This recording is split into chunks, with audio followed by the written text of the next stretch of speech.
My daughters are growing up, and I think for the most part, I'm doing pretty well with it. I think I am. I was nervous because I would get constant comments.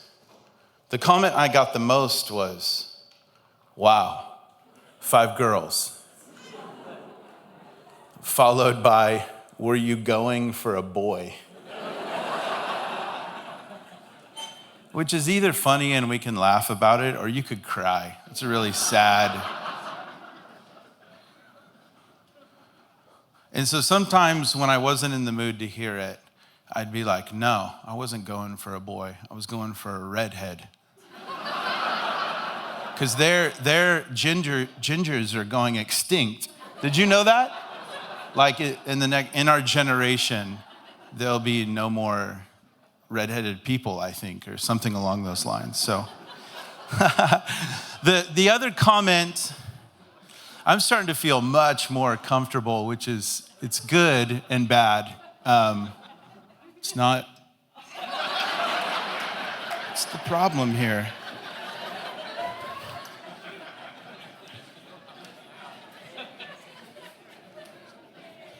All right, thanks so much. I noticed this morning I didn't even try with a collared shirt or shoes. So, yeah, anyway. The next most common comment I would get would be like, oh, you just wait till they're teenagers. Just wait. And I think in some ways I was dreading the 18, 16, 14, 12, all in my house at one time. So and then third would be, I hope you own a shotgun or get a shotgun. So I think I'm doing well as one can do with daughters growing up. Avery has a boy coming around the house, and I don't want to shoot him. I actually like him. I don't say that to him. I've never said that to him. In fact, edit this out. Edit that out. Don't put that in there. But I really like him. But I don't. You know what I mean? I don't. But it's just so great to have somebody else who can pee on the seat in my house. It's like, let's go. Let's watch some Sports Center. Let's pee on some seats. Let's do this together. So, I'm doing good. I'm like really proud of myself for how well I'm doing. That's why I'm sharing it. And but Tiff, she's not doing so good with it all. And so, if you can, be praying for her. And so, since my wife is not here, we're just going to talk about her struggles. So, here's what it boils down to. Here's what's happening. Here's what's different, I think, as my girls grow up. What's happening is the girls now fit into Tiffany's clothes and have the same shoe size and wear makeup, so everything's fair game. And Tiffany's never had personal space. She's always had to share everything except her clothes, her shoes, her razor, her curling iron. These are the things that she's never had to part ways with. And so she's struggling right now. And pretty consistently, I'll just hear this groan or this kind of like, ah, from the other room. And what follows is, where are my sandals? Quit taking my shoes. I don't have much. And what I do have, you cannot have. You cannot take this. They don't ever hear it. They're upstairs. I hear it downstairs. Who took my makeup remover? Who took it? And then she'll walk into the bedroom and say, babe, they took a brand new shirt. It had tags on it. I had never worn it, and they took it from me. And I try to I try to fix it, right? That's my job in the relationship. So I'm like, hey, you could take this as a compliment, right? This is a bit of a compliment. Your daughter's taking your stuff essentially means you're a hip, cool mom. That they want your shirt is a good sign, you know? Did you bumble into your mom's closet in 1987? You know? Snake her leg warmers? No, you didn't do that. So I try to fix it, and then my wife usually ends with a sigh and this line: I'm just so sick of people messing with my stuff. I don't have much, and I'm just so tired of people taking my stuff. And this is the exact same sentiment that arose in me as I started preparing for this trip. I don't have much. I'm very, very tired of what I have getting messed with. Don't touch my stuff. As Brian mentioned, I'm supposed to be here with my whole family. I spent much of the year planning a road trip in an RV. And it became apparent early on that I was gonna have to clear some hurdles in order to pull this trip off, but we were planning to be gone for a couple weeks, and that was the first hurdle, is talking my kids into being in an RV for a couple weeks. That was tough, but I cleared that one when I told the kids, no, we're gonna drive across Nebraska listening to Bruce Springsteen's Nebraska album. You know? I was like, it was recorded on a 4-track. It changed the game. They're like, yeah, we don't care. What will we do, Dad, with the other 8 hours when we're not listening to the boss and still driving across Nebraska? So that was the first hurdle, but I got over that one. Second hurdle was rising gas prices. Man. Let's just have the altar call now. Just come to the altar. I live in California, so I went and filled the tank of my RV and thought, oh my word, it would have been much cheaper to fly. The third hurdle was the day before we're set to leave. One of my kids comes down with COVID. And I'm thinking, whatever, it's fine. It's just a cold, but there's a lot of planned kind of hikes and adventures. And I know if we all hop around, if we all jump in the RV together, we're just gonna pass it around. And when we arrive here at Celebration Midwest, at least 2 of us will probably have COVID. So you're welcome. We stayed home. But the fourth hurdle, the kind of kiss of death, was that we were routed through Yellowstone. Really, what I wanted to see was Yellowstone. And if you haven't seen what's happening to Yellowstone, it's really gutting. The park is closed. All the RVs were evacuated from the park. Like Old Faithful is under water right now. So, and I think just kind of this, it's all funny now, I'm here, but a couple days ago, last week, I was just, that same kind of groan was coming up out of me, which was like, I'm just so sick of my stuff getting messed with. It's 2 years later, and COVID is still crushing my trip. I'm so tired of things and people and situations messing with my plans. Anyone else picking up what I'm putting down? Yes. That kind of deep groan of like, I just thought, I can't even count on Old Faithful. Like, I'm just trying to see Old Faithful. And Old Faithful is underwater.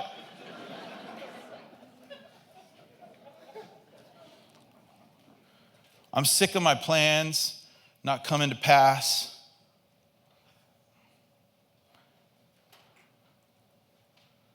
I just can't. Like, just one more thing can't get hijacked by some bizarre, unforeseen circumstances. I'm sick of sickness. I'm sick of politicians on both sides. I'm sick of natural disasters. I'm sick of invasions. And to be honest, my life is really insulated. Not many of these things are actually happening to me, but they're affecting me, and there's a groan inside of all of us that's just like, I just can't take it anymore, right? If I'm honest, though, it's not just the last couple years. I've always wanted security. I've always wanted control. I've always wanted my plan to come to pass, and I've always thrown a fit when that doesn't happen. Not just the last 2 years, the last 42 years. I've craved control, struggled with uncertainty, and rejected risk for 42 years. Now, like you, I want Jesus, I want relationship. That's what we say, right? No, what's most important to me is him and his kingdom. Unfortunately, that's what we say we want. Underneath that is what we really want.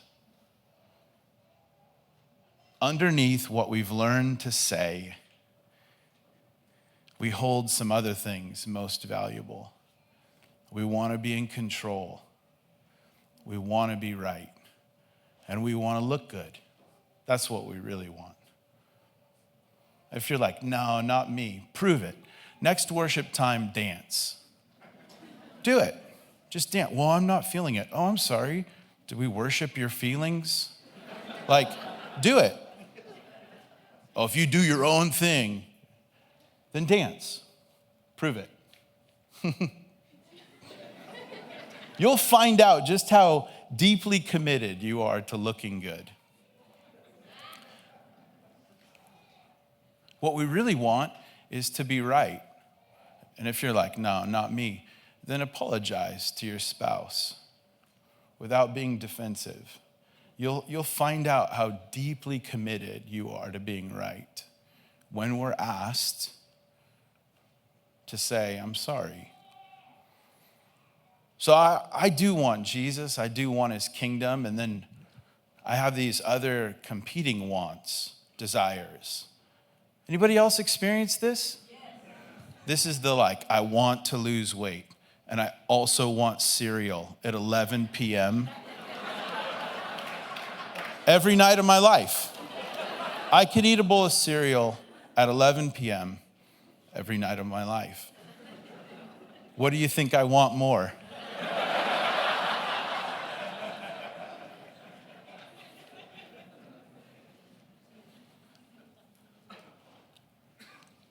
So I've always wanted predictability.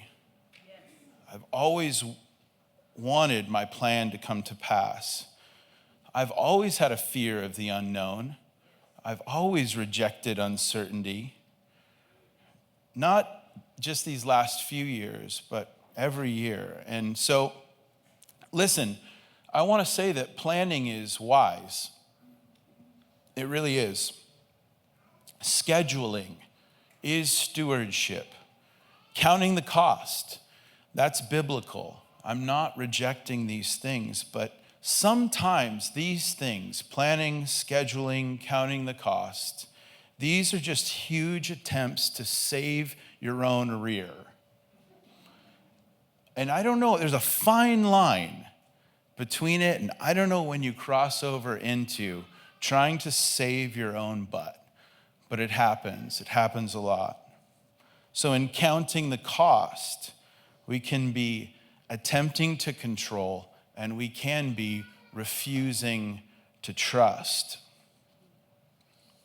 So to make matters worse, my role within our family, within our church, and within our region is to have vision or a plan, to have some directions, some steps that we can take. And then my job, come on, you've felt this at work and even with your own family. My job is to enroll people in this preferred vision of the future. This is where we're headed. Come with me. And over the last few years, I've just felt a little skittish. In fact, we just had, don't put this in the recording, we just had job reviews. And one of the things that consistently came up from our staff, which was very hard not to take personally, is they kept saying, I just don't see and sense a compelling vision for the future here. And I'd try my best to be like, tell me more about that, you know? But inside I was like, how dare you? I'll give you compelling.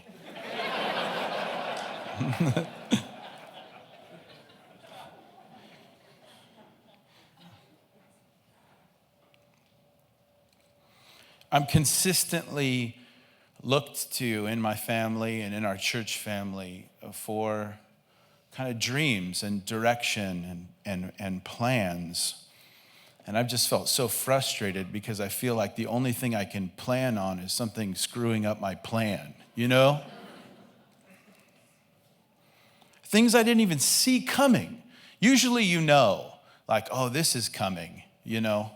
And it just continues to baffle me. Like out of nowhere, what is that? Where did that even come from? I did not see that coming. So, because I felt like we collectively were really struggling with the uncertainty. And because I was struggling to be the man with the plan. I wasn't. I was trying to be the man with the plan. But it seems very clear to my staff that I am not a man with a plan right now. So because I was frustrated, needing to cast vision for our church, needing to enroll people, but struggling with the uncertainty of the moment we're in, I did what I usually do, which I just started to look at Jesus.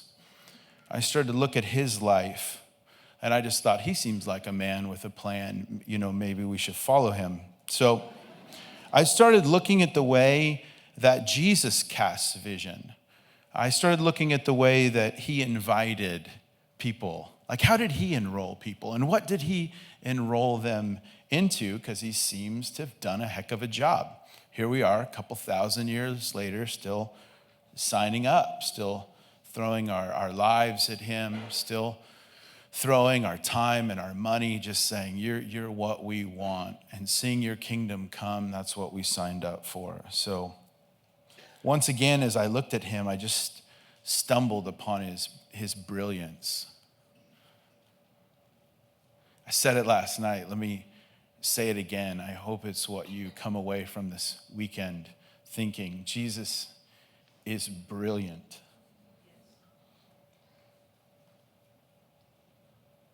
There's no one like the man Christ Jesus. There is no one like our Lord. And I started looking at his invitations. 3 major ones that I guarantee you've heard before. I started looking at these invitations, and at first I think I was fairly disappointed. Like, I've heard this before. But as I started to think on the way that Jesus casts vision, I started to think, oh, this is incredible. So helpful. So would you look with me really quickly at 3 invitations, 3 very well-known invitations from our Lord. These are, please, as we zoom out on these passages, please know that these are moments where Jesus is saying, this is the plan. This is what you should plan on doing. He's enrolling people in what it means to follow him, what it means to be a disciple. Jesus is casting vision for his church, and the one we claim to follow directs us like this. Or should I say it this way? Anyone planning on following Jesus should plan on this. Anyone counting on Jesus should also count on this. Look at Jesus' invitation to come after me. Now, if you know anything about the book of Matthew and how it's written, this comes at a really pivotal moment. Everything in the book hinges here upon what's declared by Peter and what Jesus shares with his disciples. But invitation number 1 is come after me. Then Jesus said to his disciples, whoever wants to be my disciple. That's interesting, right? What is that? He said to his disciples, whoever wants to be my disciple. Hey, disciples, if you're planning on being my disciple, it's just this incredible moment to just ask ourselves the question, like, just because this is what you've been doesn't mean this is what you're going to be.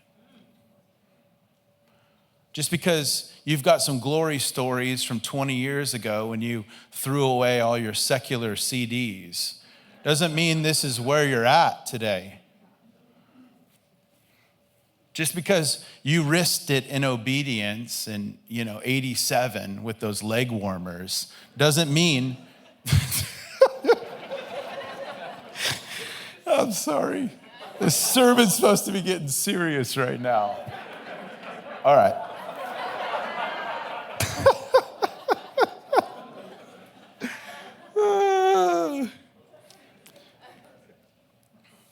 So he says, hey, disciples, anybody want to be my disciple? You must deny yourself, take up your cross, and follow me. For whoever wants to save their life will lose it, but whoever loses their life for me will find it.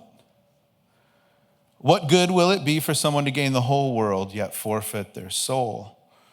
Or what can anyone give in exchange for their soul? For the Son of Man is going to come in his Father's glory with his angels, and then he will reward each person according to what they have done. If you could just leave this slide up. If you're coming after Jesus, Jesus says you must, not you might, or at times, you must deny yourself. The person who follows me will consistently practice self-denial and death to self.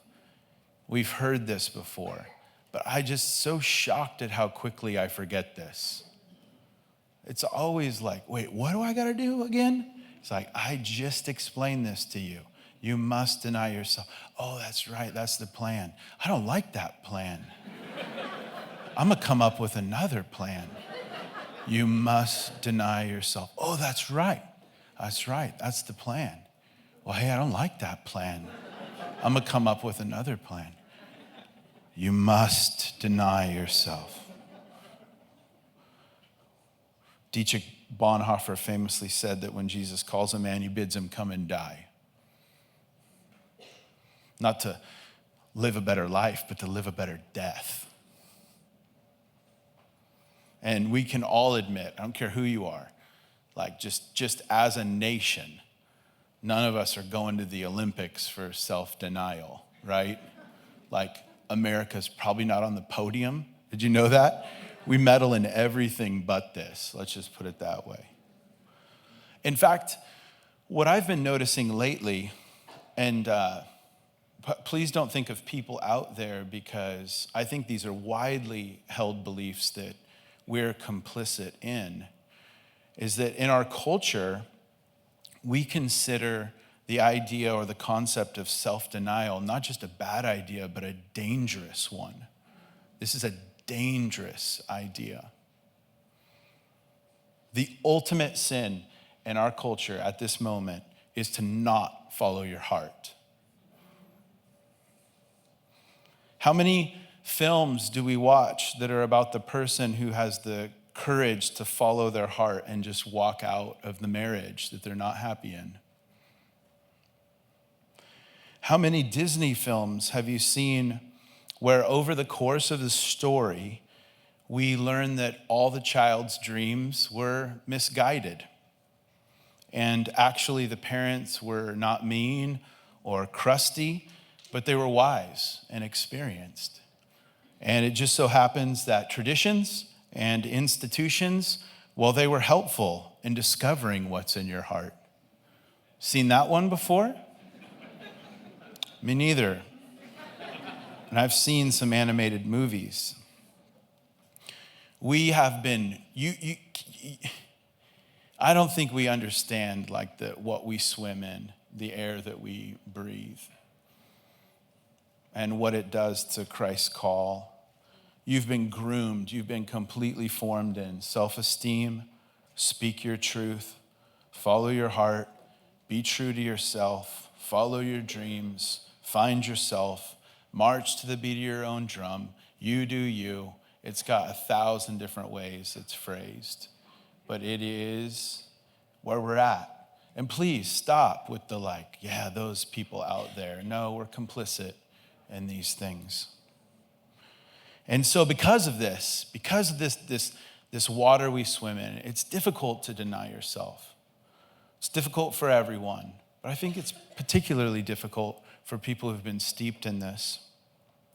The other thing that we're steeped in is a technology, or like a digital technology that's rewiring our brains for immediate gratification. And what it's doing is building in the illusion that we can control more than we can. And our patience has suffered. We're probably not getting a medal in that either, are we? So we expect to get what we want.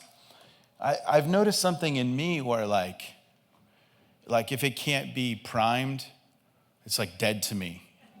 Have you noticed that? You're dead to me.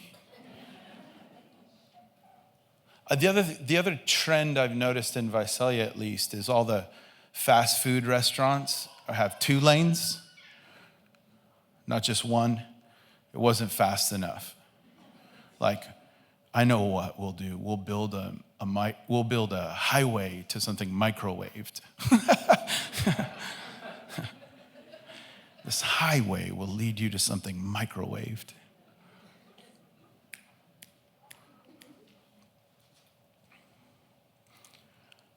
So I think technology makes this tough for us as well. We struggle to wait. We can get what we want pretty quickly. Robert Bala said this: we've been led to believe that the self is sacrosanct, that means regarded as too valuable to be interfered with. We've been led to believe that the self is too valuable. It cannot be bothered. The self cannot be bothered. Just as in earlier times it was thought never fitting to deny God, now it seems never right to deny oneself. Self is the new God. In the past, it would be like, no one would deny God. Heresy! Burn them at the stake, Now it's like, no one dare deny self. Heresy. Burn them at the stake. The self is God. And notice here, brilliantly, Jesus just gives us two options, which again, as an American, no. Got to be a way to do both these things. He says you can follow Jesus and deny yourself. It's one option. Or you can follow yourself and deny Jesus. You can follow Jesus, deny yourself, or you can follow self and deny Jesus. You only have two options according to this text. Notice that the only way that this pencils out as Jesus is enrolling people into this vision, I'm sure people are like, well, I wasn't that into carrying a Roman torture device. Is there another thing we could do? This is the way he really sells it. The only way this pencils out is a view of the long tomorrow. That this sacrifice is short term, and the Father will return in glory and reward eternally. That's the only way this pencils out. If there's nothing beyond this life, don't live this way. Don't do this. This doesn't pencil out. But if this life is not all there is, then I would encourage you to live this way. It's wise to work this out. There's like a reason, there's reward to deny oneself. I coached soccer a couple years ago for the first time. I often wrestle, as you do, I feel a little bit like a deadbeat dad who's super busy, too busy for something like coaching soccer. And so I think out of probably guilt or thinking like this is what a real dad does, I signed up to coach soccer. I don't know anything about soccer except that I don't like it. But I do like my daughters, and I do like determining when the practices are gonna be, right? No one's gonna tell me when the practices are gonna be. I'm gonna tell them. So what I noticed is what I already knew, that I'm just a yeller. I know that in my home. We stayed at the Maoris, and I just thought, man, I feel like such a yeller. Everything was gentle and fairly kind. I'm sure there's issues, but they just weren't loud issues, A lot of screaming in my house, So what was shocking about becoming a soccer coach is how comfortable I became by the end of the season yelling at other people's kids. Well, I don't know when that happened, but I was just, tie your shoes, tie your shoe. You're just screaming. But there's this moment in a youth soccer game, match, whatever the heck you call it, where everyone in the sideline, not just me, the coach, starts screaming, but everyone on the sideline starts screaming. And that's when some kid takes the ball and starts dribbling the wrong direction. It's not just the coach screaming at that point. The whole sideline is losing their mind. Wrong way, wrong way, wrong goal. That's not our goal. Everyone's just losing it. Their dads are running down the sideline. Turn it around, wrong way. Screaming, There have been moments in the last 2 years where I have felt so incredibly tempted to save my life. I have felt like that kid, head down, dribbling in the wrong direction. And at moments, I feel like I've been woken up by the testimony of Jesus, the great cloud of witnesses, all of Christian history on the sidelines screaming at us. Wrong way! You're going the wrong way! That's not our goal! That's their goal! Pagans run after these things. Pagans, people who believe that this life is all they've got. That's where they're going. We don't go that way. Turn it around this way. Toward eternity, toward heaven, toward our God. That's our goal. And it was like, I just felt like that kid who was just like, I couldn't see, I couldn't hear. And it was like, huh? Oh, that's right. That's right. I don't believe in that. It's just a slow turn. Wrong way.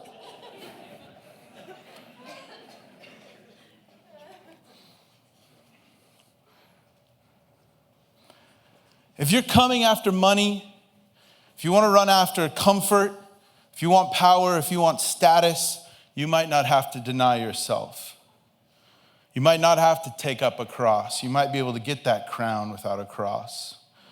But if you're coming after Jesus and what you want is Jesus, then you must plan on denying yourself.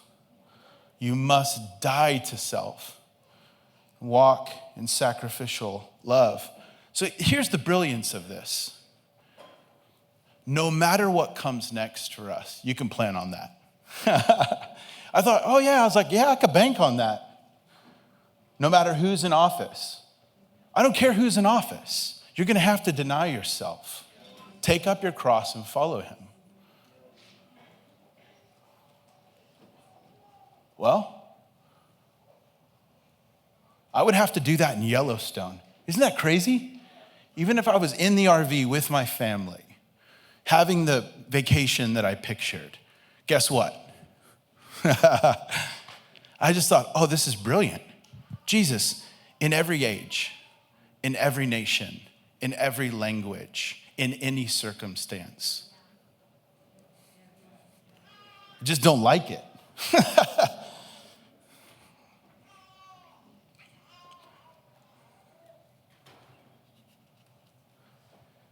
Read with me a second invitation.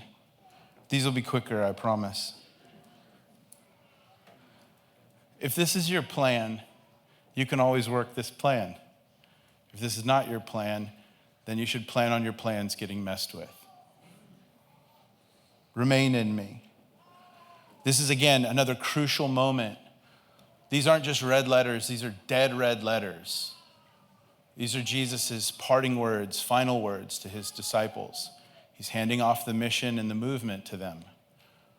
This is kind of like Tim's last chat with Geron. I'm never going to talk to you again, Geron. I'm going to give you everything I know about Joplin and Christ Church. I'm the vine, you're the branches. If you remain in me and I in you, you'll bear much fruit. Apart from me, you can do nothing. If you do not remain in me, you're like a branch. Can I get some water?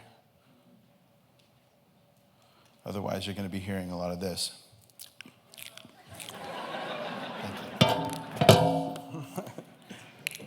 You must deny yourself when you hear me go.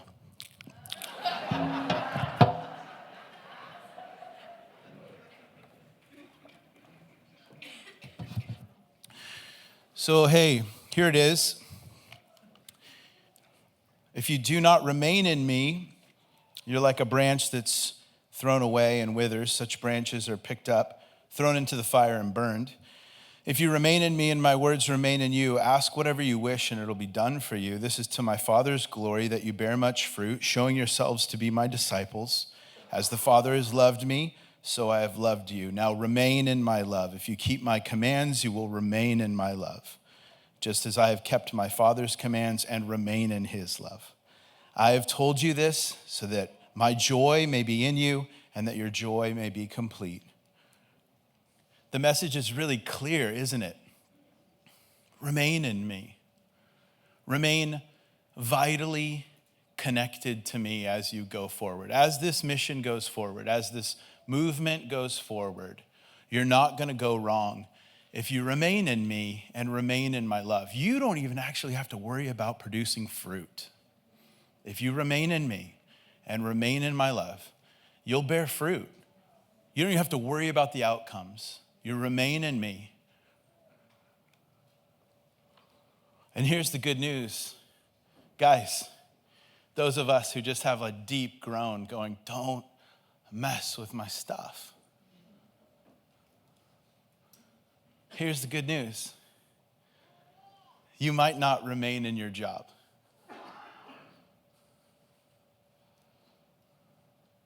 Those guys might remain in office. You might not remain in health. You might not remain in that city. You might not remain in that relationship.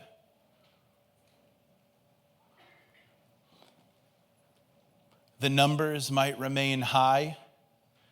Your boss is probably going to remain dumb. It's likely. Count on it. Gas prices may remain high. They may never go back down. Inflation might remain our reality.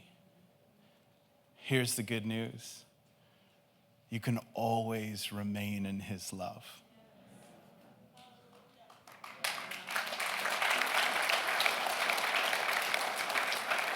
That's the good news. The good news is not that those guys won't remain in office.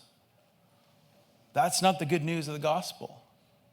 The gospel which saves is that you can remain in him, that he's chosen you and he's appointed you to bear much fruit. So in sickness and in health, for richer or for poorer, we can remain in this covenant, this connection with him, and our lives will produce fruit. Here's the brilliance of this. Again, as I read it and thought, I've heard this before. In every nation, in every language, in every age, in any and every circumstance, you can do that. We can plan on it. If you're planning on anything else, you should plan on your plans getting messed with. This is it for us. And I have felt over the last 2 years this to be really challenged, remaining vitally connected to him. Am I alone? No. Last one. Jesus says, go make disciples of me.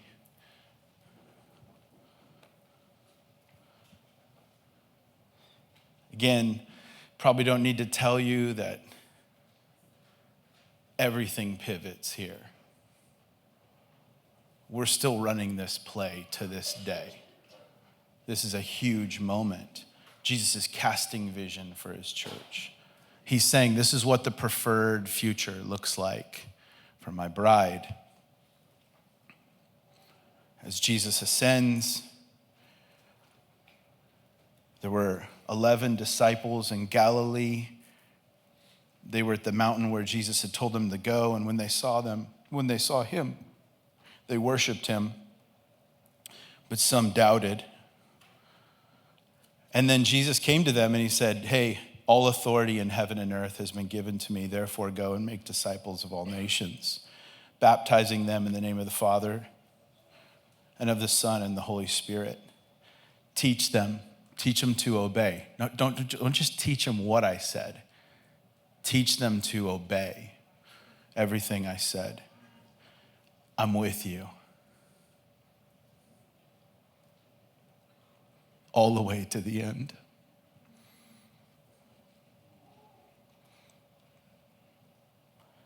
I've just been freshly struck by the simplicity and the brilliance of these things.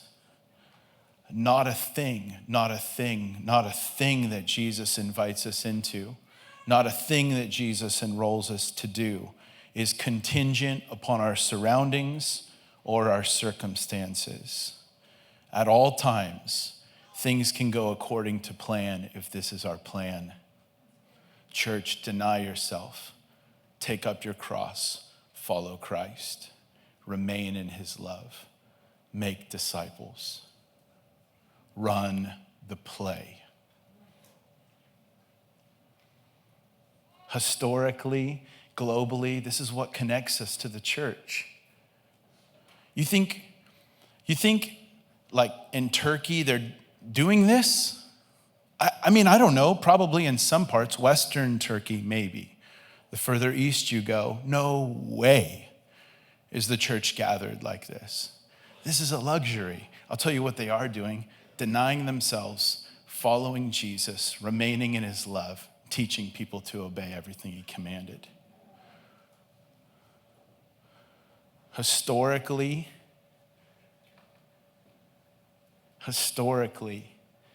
we know verifiably that this plan's undefeated. It cannot be stopped. We've been running this play for 2,000 years and it still works. Run the play. Deny yourself, take up your cross, and follow Christ. Ultimate allegiance to him. Remain vitally connected to him. You will bear fruit. Go. Teach people to obey everything he commanded. Everything he commanded. It can't be stopped. Expectations are just everything, aren't they? Expectations are everything. Anytime you're having a strong reaction to anything, you can almost be sure that there's some expectations causing that. So here's what happens. I come home at 5, and when I'm expecting the house to be clean, when I'm expecting to watch Game 6 of the finals, when I'm expecting that dinner is made, I don't expect any of these things, right? This is bring it into this century, Trav. But when I expect these things, I come through the door and go, "You invited your parents over for dinner tonight? Well, I hope your dad wants to watch Game 6. But when I come through the door at 5:30 and I go, "Oh, what I'm gonna find on the other side is an opportunity to deny myself, follow Christ, remain vitally connected to him, and teach people to obey everything he commanded." Oh, everything's going according to plan. Because this is the plan. This is it. If this is our job, church, if this is the job, if this is I just did reviews and I can't remember. Job descriptions, that's what we get. If this is the job description, and we're called to deny ourselves, remain in his love, and make disciples, we have what is called job security. You will always have this job. We can plan on it. This is pandemic proof. This is politician proof. This is pestilence and plague proof. Death can't stop this. Death can't stop the bride of Christ when she's following these invitations. I don't care what it is. Communism, Marxism, capitalism, nationalism, racism, pestilence, plague, nothing stops this. And nothing ravishes Jesus' heart more than the bride of Christ when she's denying herself, coming after him, remaining vitally connected to him, and making disciples. It moves him deeply, and it's moved our planet. What shall separate us from the love of Christ? Shall tribulation or distress or persecution or gas prices or a political party or a famine or nakedness or danger or sword? Writes, by the way, a martyr? No. In all things we're more than conquerors through him who loved us. For I'm sure, says the one who lost his head, that neither death nor life, nor angels nor rulers, nor things present nor things to come, nor powers, nor height, nor depth, nor any other created things will be able to separate us from the love of God in Christ Jesus, our Lord. Run the play. Run the play. It works. If you're here and you would say, Trav, yeah, that's been true for me over the last 2 years. There's a groan in me. And I've felt incredible temptation to save my life. I've felt incredible distraction and have struggled to remain in his love. And it's produced isolation in my life. I'm no longer moving towards people in the same way to make disciples because, man, people hurt. And you're sensing a fresh call to say, here's my life, Lord. Take and seal it. I guess you want to rededicate your life, not to the Lord, but to his mission and to the vision that he has for his bride and the assignment he's giving you. Would you just go ahead and stand? Worship team, would the rest of you guys come?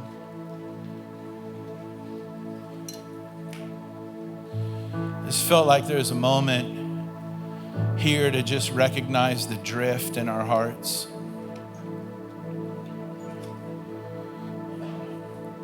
To kind of spot like a youth soccer team that we've been dribbling the ball in the wrong direction.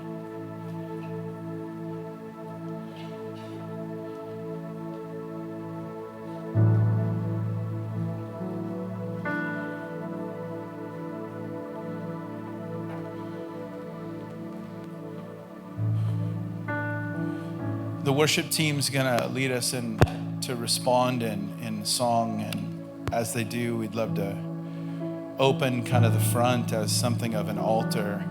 There's nothing special about the front of this isn't even a church, whatever this is.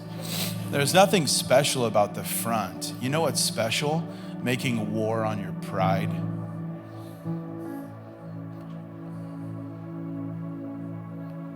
Saying, I'm committed to you, Jesus. I'm not committed to looking good or being right or staying comfortable. It's not what I want. I want you. That's special. So as they just lead us in song, would you maybe find your way to your knees or to the front or into some posture of surrender, fresh surrender to him?